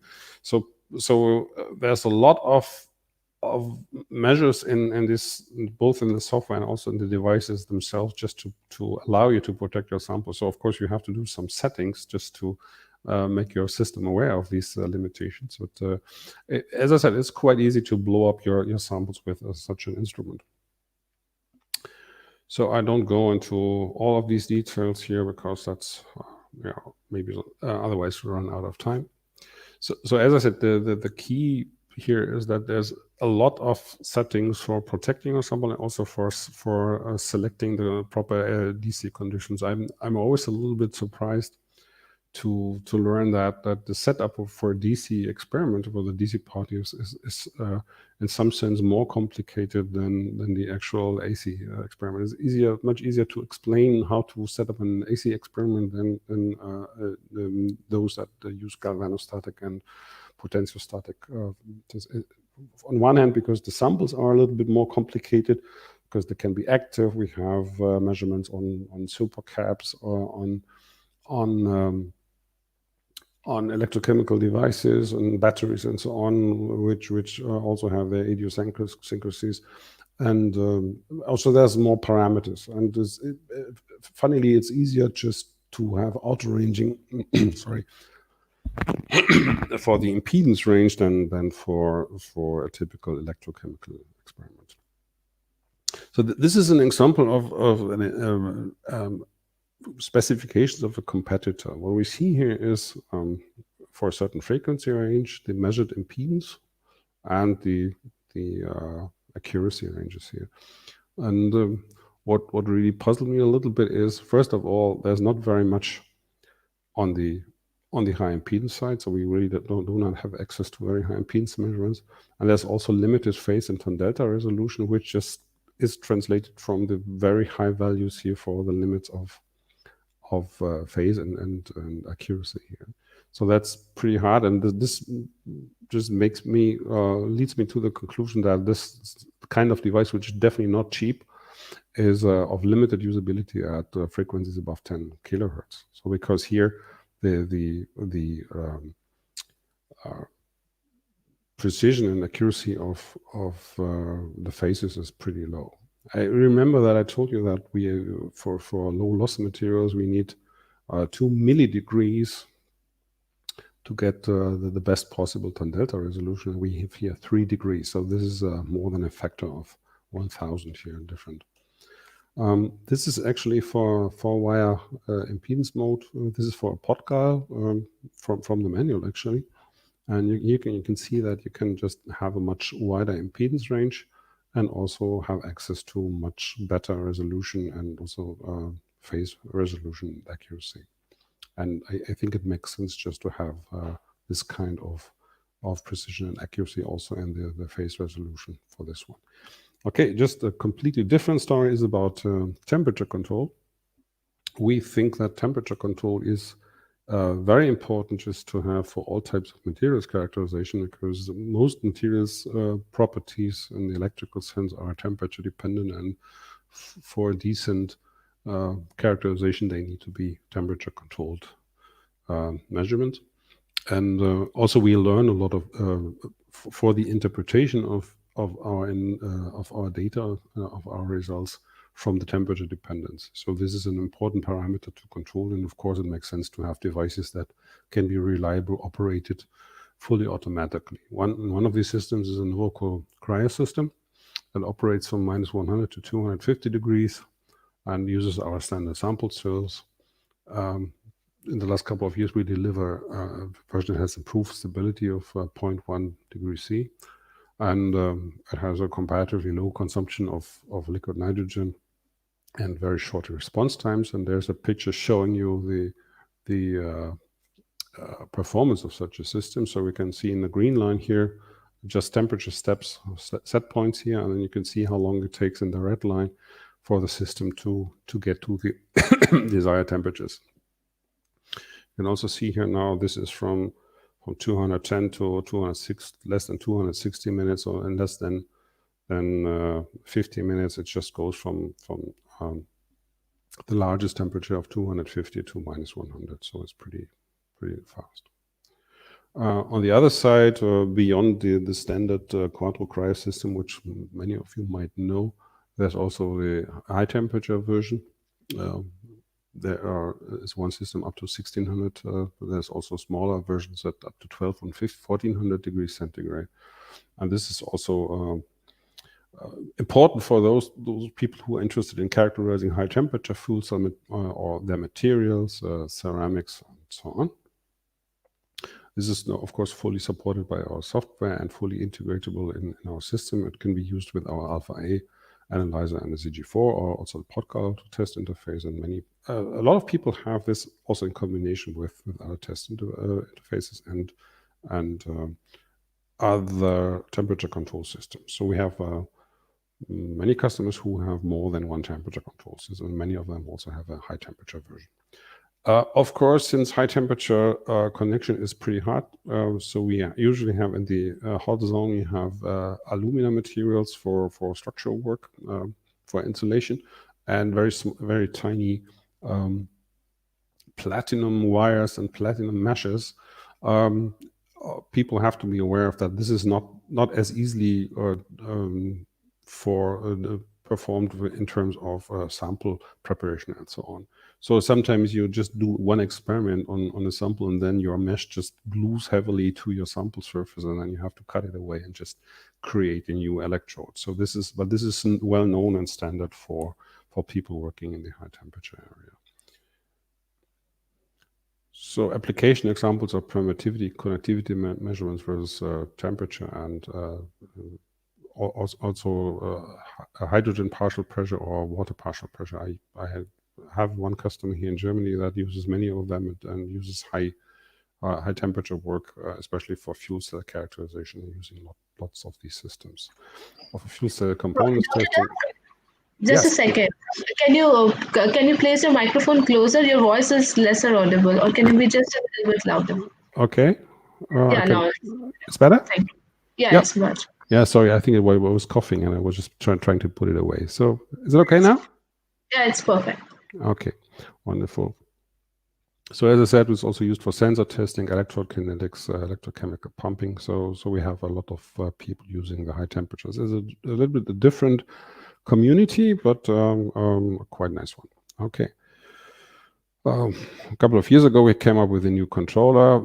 This has a very, very good stability at high temperature. So you can just measure for many hours with a stability of 0.1 degrees centigrade. So, and the control is done using a thermocouple directly located at the sample. I'm not claiming that the temperature is exact at 1200 or something like that, because the thermocouples are not more precise than 2 or 3 or 4 degrees. But the stability is there, so the temperature does not change. So it's very, very stable. So that's very nice to always to watch when we just build these and deliver. The stability is very, very good. There's also, because the control characteristics just varies a lot between low and high temperatures, there's different characteristics for depending on the temperature that's currently on, because it at very high temperatures, this is basically temperature transfer is the heat transfer is done by radiation, and this just requires a different set of PID parameters. And there's also some extra that we just apply to this. We sometimes put an extra shield on metal shield on this, and which slows down the temperature heat transfer, and this can be adapted by switching in the controller to a different set of PID parameters, which is it's just a simple switch, and you can just operate with or without this extra metal shield without problems. Of course, it slows down a little bit, but stability is always there. So this is just a performance example for high temperature. Same type of measurement. So the green line is the set points, and you can just see that very quickly and reliably just follows and allows measurement at the desired temperatures. Okay, a younger development is the FICOS. This is just an abbreviation for Peltier heat cool system. This is a desktop system, so the distance between here is about 30 centimeters, so it's pretty tiny, and it operates at the maximum between -50 and 200 degrees centigrade. So that's probably also ideal for industrial investigations, where this is a very typical temperature range that is used for materials characterizations. It's a modular system for where the sample stage can be used for broadband dielectric spectroscopy and also for electrical impedance spectroscopy. We have various sample cell setups. This one operates on a dual stage Peltier heat cool system. It's pretty fast also. The temperature stability is 0.1 K and accuracy 0.2. So it's a very nice performance. We are using this heavily also for our trainings that happened usually every half year. This year, of course, not, due to the crisis. But this is quite nice because it's so very quickly, and we can do very many investigations on also depending on temperature with people here in the training, and this operates very quickly. So that's a quite nice system also for our demonstrations. It has 2, 3, or 4 wire connections depending on how you wish to connect your sample. Comes with additional gas connects. It has very nice and fast control. Can be used for ramping up to 30 K per minute. You don't need any cryogenic fluid, so it means that it's also ideally suited for long-term experiments. There's no need to refill your DU or whatever, so this can just run on electricity and is a desktop system. So it doesn't need very much energy. It doesn't need cryogenic fuels. It doesn't need much space. And here also we have a performance example here, and you can see that it's doing its job very quickly and very reliably. So you can see the overall range from +200 to -50, and just going up and down very quickly. So this is also available in our second recent dielectric newsletter. And from this year, we also have these examples as measurement on an electrolyte solution. Actually, this is a standard solution from HANA Instruments, which I use just for comparison measurements with a very simple sample cell. And I got temperature. This is conductivity spectra, real part, imaginary part. Here's a frequency scale. Both are, this is linear actually. This is also linear. So I used a very simple Randall's model just to fit the data here. This is just the drop here is due to polarization effects. This is a blocking electrode measurement, but I was mainly interested here to get a good fit for the actually DC conductivity. So this is also always funny that in this case where you have strong polarization, you just determine the DC conductivity at high frequencies. So this always is just sometimes raises questions, but this is the usual method, and this is worked upon reliably, especially since at low frequencies you see such strong polarization effects that you have no access to the real data here. This is the same data set, just only shown in another representation. So we have here the imaginary part of the conductivity, and here the real part. You see the same data set as it develops with temperature. You can see that the conductivity here goes up temperature, with the largest temperature here. And this is the comparison, the final plot of this experiment compared to the HANA instruments data as they were just published on their container. So you can see this is what the manufacturer of this solution gives, and these are the results of different types of plots. So I was pretty happy about the results here. I didn't use the standard data printed. I just measured the dimensions of our sample cell and measured it at this temperature. So we have both a very nice temperature control here, which is pretty good, and also a direct access to exactly the same data without using this the calibration, but just directly getting the results here. So that was a quite nice result.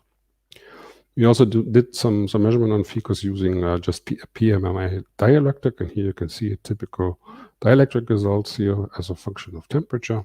Not very funny. Finally, this is the very latest product called NISIS. This is a small size electrochemical impedance system. We call it an advanced programmable analyzer for highly accurate impedance measurement. It comes with a very wide frequency range. Standard is from 3 microhertz to 100 kilohertz, but you can just have extensions up to 100 megahertz. It has a very wide impedance range up to 1 tera ohm, a very good base accuracy, and of course various user-performed self-calibration diagnostics, which compensate long-term internal drift and verifies the functionality. This is the same principle that is also used for the larger alpha-A based systems, and this is a well-established procedure also to regularly check the functionality of your system and then make sure that it is working at its design levels. So, and this also comes with powerful new Windows software for fully automatic measurements and sophisticated data visualization. I will just come to this a little later. It's designed for easy, safe, and fully automatic operation, and comes with computer connection via Ethernet. Actually, I have one on my desk, and maybe if there's interest for another type of webinar, we can also just show the new software and also the software running this new instrument, maybe online in one of the later webinars, if there will be one. Okay, this is now about this new software for those who already have access to our WinData, WinFit programs, or WinCam. This is called DataCam, and it is a merged version of our former WinData and WinCam version. It is determined, we are determined just to finally replace WinData, and WinCam is already replaced completely with DataCam because it's a highly improved version, and it just covers just a large range of applications. So it does device auto detection, so you can connect your device and switch it on, and then the system will just determine that it is there and do some settings according to what it already knows about your system. It supports all Nova control analyzers and controllers, and is the only one that supports the new NISIS system. And it comes with a simplified and improved user interface. And just without going into many details, I would like to show you some pictures about the experiment setup, because that's the core what people are confronted with when they set up their experiment. So in here you can see we have frequency domain mode, time domain mode, gain phase. I'll probably stick to the first two ones because gain phase is something more for technically oriented people. And basic modes gives you pretty easy access to standard experiments. So for the standard WinData user, you can just go for frequency domain mode to basic mode, and then you have a very quick access to the standard experiments. I mean, now just go to time domain mode. This is we have numerous predefined experiments which can be run.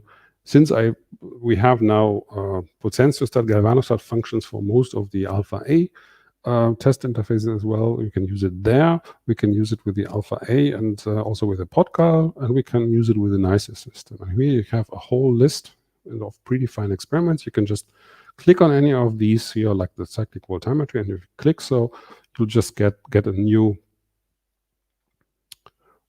entry area where you can just set up all the values that you need for this type of experiment. So this is a very easy setup now for cyclic voltammetry. And the same holds true for a much more complicated type of experiment, which is called the battery cycling. Here you can just have cycling of batteries with four different phases, like charging, holding, discharging, and holding again. And you can cycle this as many times as you wish. And you have here the additional possibility to select different end conditions for each single step, and also just to do electrochemical impedance spectroscopy sweeps after or even inside of these different steps here. So this is a very versatile way of just doing battery cycling on this one here. We also have corrosion experiments. You can see that we have various ones here, just subdivided into this entry area here. You can select, and also here you have direct access to the parameters without just very complicated setting up. So we have a graphical user interface for this. You can set the parameters and just start. Very easy.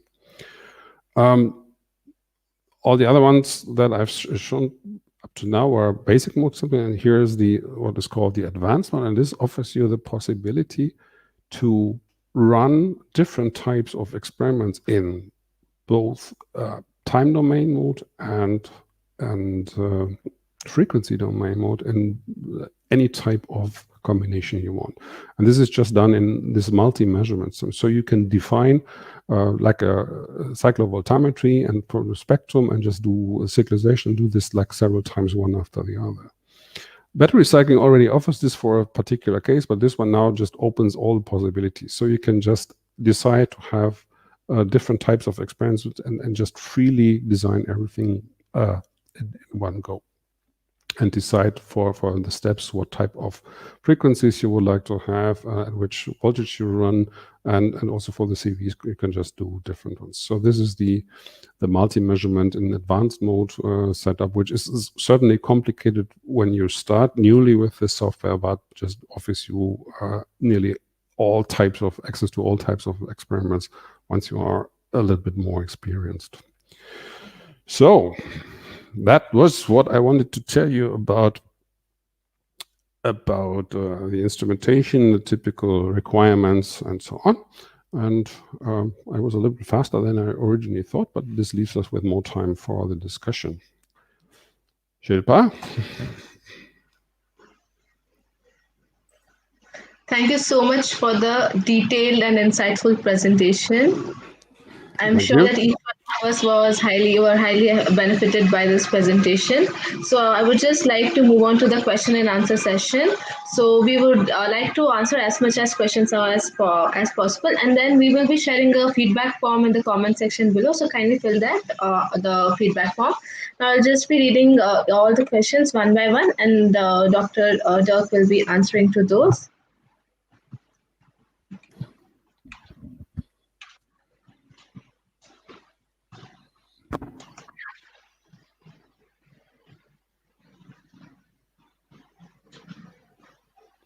So this was the question. Can we use DC instead of AC to report the data interpreted? It was so this is an incomplete question. So I'll just move on to a question which is more complete. Can we get admittance and inductance value from two-wire configuration instrument? Yes. I mean, as I said, this usually you try to lead yeah. Usually you determine there are two ways of just getting. First of all, admittance is something that you can just display anyhow. Yep. You can just select in WinData or DataChem. You can just select admittance as an output format. You can export these data, and you can just say, I want to see this in the multi-graphics window or something like that.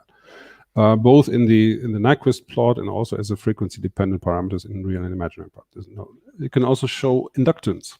The point is that, as I try to point out, is that the inductance usually shows up most prominently in the high frequency area. And then there is two ways of analyzing inductance. One is just to use a fitting mechanism, and I just showed you a very simple model where you have just R plus I omega L, very simple, and then you can try to fit that. I would just probably fit this in the impedance range, impedance modulus. I did this quite some time. The other way is just really, there's also the possibility to look at inductance directly. So I can select inductance as an output format for multigraphics. Then at low frequency, the data might look very noisy, but if inductance is important in the high frequency area, you will see that the data stabilize there. And then you see a non-noisy curve with more or less non-changing. Usually, inductance is something that doesn't change very much with temperature, so because it is usually due to the cables or something like that. And then you can see a stable result there at high frequencies, and you can just try to get this directly. Finally, you can just compare this direct reading with your fit, and then you usually get a very good coincidence or agreement between these values. So no problem at all. Yes, you can do that. Okay. Thank you so much. So the next question is, DC conductivity can directly measure by applying DC voltage instead of using AC voltage. You can use DC conductivity when you have an electronic conductor there, then you have no blocking between your material and your electrodes. So for example, if you have graphite, I have one sample here which had exactly that. And once I've done this, we just use it in DC. But this is for materials, the exception rather than the rule. So in most cases, you have something that shows polarization. So you switch on your DC field, and then the current will just start measuring. Usually it starts with high values and then it goes down. And then it goes down for hours or something like that. Then the question is, what's the reading that you're taking for just determining your DC conductivity? So you need some type of modeling. Then usually it's not purely exponential, but something different. So it is, you need interpretation. And the question is the interpretation correct? And you have no access to that. If you have AC, you usually just see what's going on. Just as I said, we have a lot of potential just to look into the character of your whole setup, not only the sample, and then you can see what you're actually getting. So it's much more reliable to have the AC data. Okay. Yep. Okay. Can you explain the importance of tan delta resolution? I could first, for many characterizations, tan delta is an important parameter. So I have had customers that who determine tan delta in industrial foils, and one of it has like 2 × 10⁻⁴, and just to give them like a real quality result, I need to just do this such that we get the values of that. One thing I would like to stress, and I haven't done this here, is contacting is the most important stuff here. So in most of the cases, people do not suffer from their instrument or our instrument, but from the way of they put their sample into the sample holder, the fixture, and how to contact them. This is very, very important, because as soon as you have, I give you one simple example. Just consider a case where you have an electrode that is a little bit dirty and wasn't clean enough. So you simply get a tan delta increase, a linear tan delta increase at high frequencies. That is simply due to this dirt on your electrode. This completely destroys the interesting data. And you use tan delta resolution because it's an important parameter for quality control for many of our customers. But it's also important just to get to the very lowest values. It's very easy to have data that just go below 10⁻⁵. I have lots of materials, P2Fe, PP-oriented polypropylene. All these have very low values of tan delta, and people really want to see those.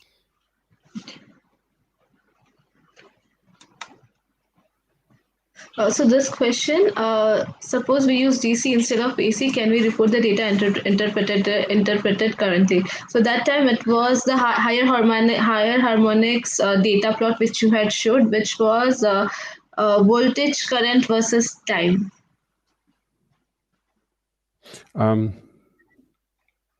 Sorry, I don't really understand what is the question here. So is it about somebody who has done already some measurements in DC and?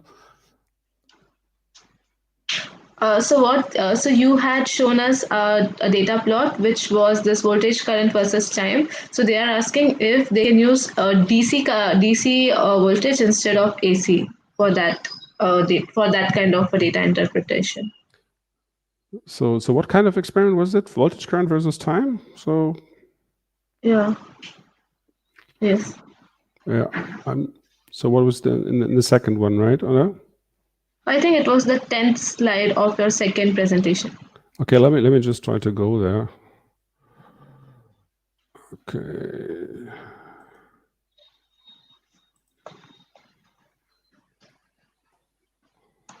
So you mean this picture of the higher harmonics where I had this? Yeah. Okay.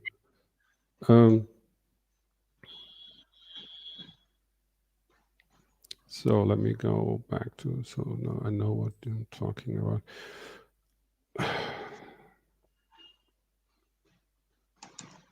So but I simply don't get the message since we use DC instead of AC. So I don't know what is actually meant here. So okay, we'll just move on to the next question. That's okay. Yeah. Kindly brief about permittivity measurements on heat shrinkable insulation on tubing samples. Does thickness affect the accuracy of measurement? Yes. So so the one problem could be that the shrinkable stuff is already can just be pressed, and thus you're getting smaller. Since each capacitor has the thickness of your sample in the values, and even if your permittivity doesn't change, if you press a flexible material just to halve the size, you're just increasing the permittivity. Or so you're increasing the capacity. So then the question is how this is just properly taken into account. This is, for me, the problem for all flexible materials, porous materials, where you don't have a rigid structure, and you press that makes my life a lot problematic. My usual recommendation for, I mean, I know this shrinkable tubing a little bit, would be that you use the material and apply electrodes on top of it. So you just cut a piece of it, and you either sputter or paint noble metal layers on both sides. So then you can at least use only very limited pressure on both for pressing it between the electrodes. So because then you have a metal contact. So that means that you don't have to press it very much. That would be my recommendation to get results that are reproducible. And I think that is the best way of doing it. But this is a general recommendation for polymeric materials, is just, of course, especially when they are rigid, just to put electrodes on it. Actually, I have a talk about how to, which also has some focus on contacting. Maybe we can just use it for a later webinar or something like that. If we're just sure, that would be good.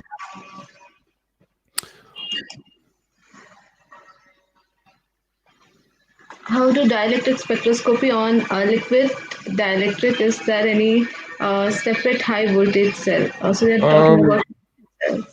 I mean, this is some. It looks like a mix-up of different things. For example, there are certainly special cells for liquids, which is of course required, and we have different cells for different purposes. For example, typical dielectric liquids are rather measured in the same shape as the dielectric solid materials as well. So you use quite large areas and quite small distances, and we have one cell for this, which is general purpose for that. If you have highly polarizable or like water-based or high ionic content materials, you usually use larger distances between and or smaller empty cell capacitors, and we have 2 cells for this purpose as well. Then we have some this keyword high voltage. I don't know how this is used inside there. So as I said, for dielectrics, we already offer different cells depending on what of the character of the cell, be it rather conductive or polarizable, or on the other hand, rather dielectric. And this should definitely be done, because I have had a lot of cases where the wrong cell really just leads to very bad results. So that the shape needs to be adapted to the character of the material. What I don't understand in this question is what this high voltage cell means here. I don't know what is addressed here. Of course, in principle, you can use our liquid cells also in the high voltage area, but of course you have to make sure that you don't have something like sparking and so depending on the voltage and the material. Sure. Okay. Yeah, sure. The next question is, sir, which one are correct for Nyquist plot? Please answer. Very clear. The serial only, exclusively, definitely only serial. So it's ZS. So in the Nyquist plot, you put ZS only. I can give you the explanation for that. I'm not entirely happy about using ZB, the parallel impedance in the first place, but I know that people like it for particular reasons, which I partly understand. The problem is the following. So I think you should only use Nyquist plot for parameters where you can just use the complex property in an equation between current and voltage. So at the very beginning of my talk, I said, okay, a current equals impedance times, no, sorry, otherwise around. A voltage equals impedance times current. And the impedance given there is exactly the serial presentation. And only the serial can be used exactly for this purpose. There is no parallel impedance that can be used in any such equation for this purpose. And the only definition for ZB prime and ZB double prime is these are the inverse of the corresponding admittances. So ZB prime equals 1 over admittance prime. And the same for the other part. But there is no single complex parallel impedance that can be used in any of the typical ohmic equations. So to make a long story short, it is ZS, the serial, that needs to be plotted in the Nyquist plot. Okay, thank you so much. You're so welcome. The next question is, does no control system have complete automatic control of applying various frequencies at various temperature? How is this different from other systems such as Solartron? Yeah, Sindo, hi.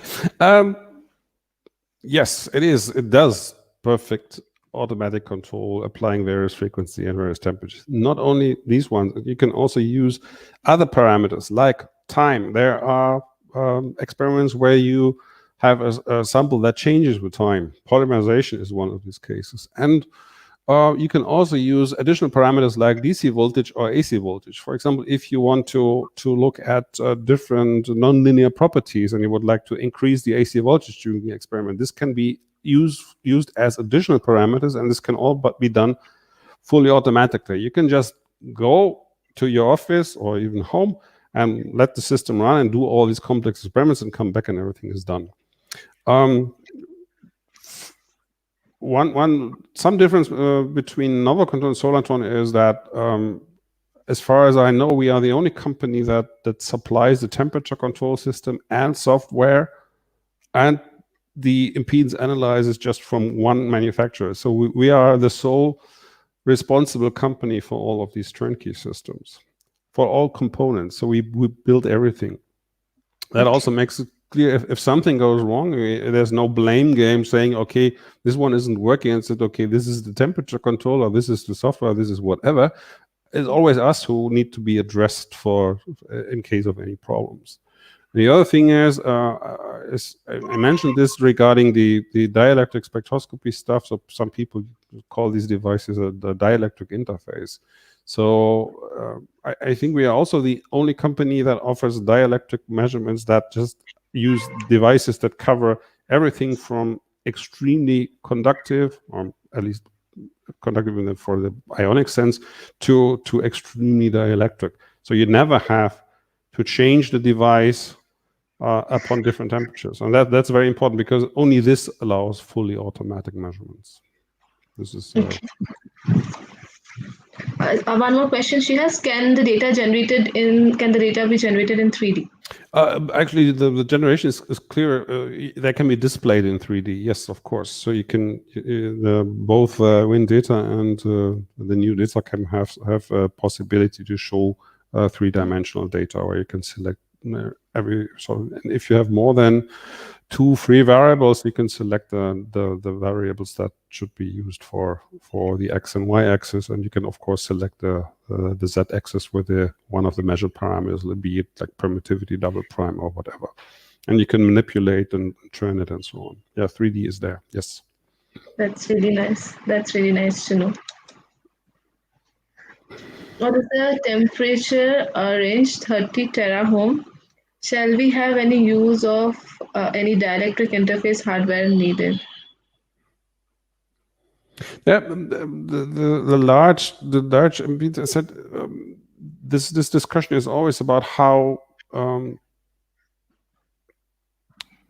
As I said, first of all, the dielectric community needed to determine the dielectric parameters at low frequency, and at low frequency, you frequently end up with very high impedance values, and this is why you have to offer a possibility to go there, so that you have access to relaxations that happen in the sub-hertz regime, and could be millihertz or something like that, even smaller than that. And if you want to do that, you just end up with impedance values of that range. So you need to have this if you really want to have it. And this is true for everybody who is focusing on dielectric, but I think also everybody who runs systems like in general, like in central labs, for example, and you need to do something like a general electrical characterization in a centralized lab for a large facility. And it also makes sense to have it, because then you cannot say, okay, when it is general purpose for nearly everybody, it also should cover broadband dielectric spectroscopy, because you can have it all. So then you can just get the best solution once and for all. And I think that makes sense. Okay, sure. Okay, sir, I'm getting tan delta values greater than 1 for some samples. How to interpret them? Yeah, this means that your sample gets lossy or conductive. That's the interpretation. So when I get something like that, I just probably also look in conductivity spectra. Yeah, some people just tend to interpret this in terms of epsilon double prime, which also I mean, this is not very far away. Epsilon double prime and sigma prime are very close together. There's just a factor of omega and a few others in between. So if you have a constant conductivity, epsilon prime does go like this.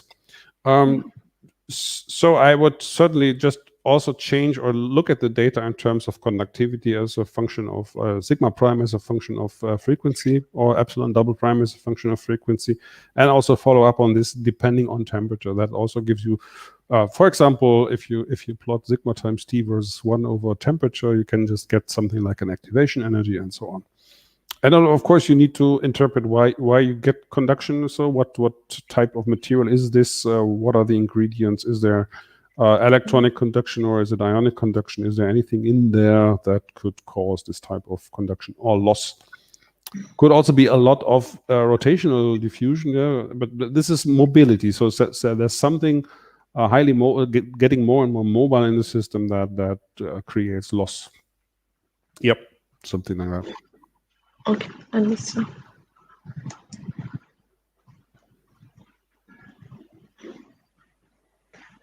If one wire noise spectroscopy, there is any use of dielectric impedance spectroscopy, if any, please explain.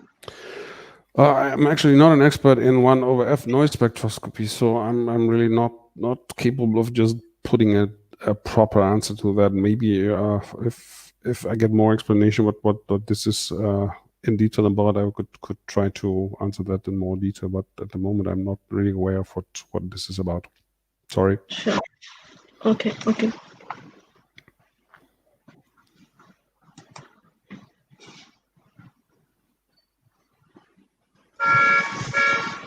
No control WinFit software will not fit complex data, real and imaginary parts simultaneously. How to fit real and imaginary parts? Actually, it does. Maybe it's not easily found. So when you look into how's it called? So in the actual fit one, and just set up as imaginary as a function of real, and select this as a parameter to be fitted, then you're getting a complex fit. Can demonstrate this. This was there for a couple of years already. So so not true. You can do complex fitting. Yes. And I can show it to Mohammed Shaheen if he wants to see that online or whatever. I think we are planning maybe for a second session where I can just do this online. Sure. That would be great. Yep. Is there a problem with plotting Nyquist plot with ZP data, but the same samples that is data is well plotted? As I told already, Yes. For me scientifically, it doesn't make sense to do Nyquist plot with ZP. And that's why I've never seen anything useful coming out of it. And as I said, there's a fundamental scientific reason why we shouldn't use it for that. It is not a complex parameter that has any usage. So I would, as I said, it's only used for some who just use this as inverse of the real and imaginary parts of admittance. And this is for some people just like to interpret or just to feel their data rather in terms of resistance than in admittance. And that's why they use it. I tend not to use it. And as I said, it doesn't make sense. Just stick to the serial. So serial impedance is the way to go for Nyquist plotting for the interpretation. Okay, sure. Is it a normal behavior for a dielectric sample to have its permittivity decreasing with temperature at the power frequency 50 to 60 hertz? I wouldn't think so. Okay. No. Unless it somehow couples, but no, I wouldn't think so. Okay. Yes. Can we use the system for bioelectrical impedance analysis? I think technically yes. From the problem is from a standards or legal point of view. As far as I know, if you just use any of these systems for in vivo experiments, I mean real live people or even you need a certain specification for this one. So this touches rather legal than technical stuff, and we don't have any how's it called certificate that's just allowing this for anybody to do. So so I would say no for legal reasons. Okay. Okay, understood. We could understand the yes behind your no, but okay, thanks. So there is this. So there were a lot of questions about data fitting for the impedance measurements. So Yep. that we would be covering in the second webinar. Am I right? Yes. I think that makes sense because I'll try to do some test cases or something and just show how I do it. And That would be great. So I think with this we covered all the questions. So thank you so much, Dr. Duck, once again. So it was a really nice webinar. And yeah, so just a second.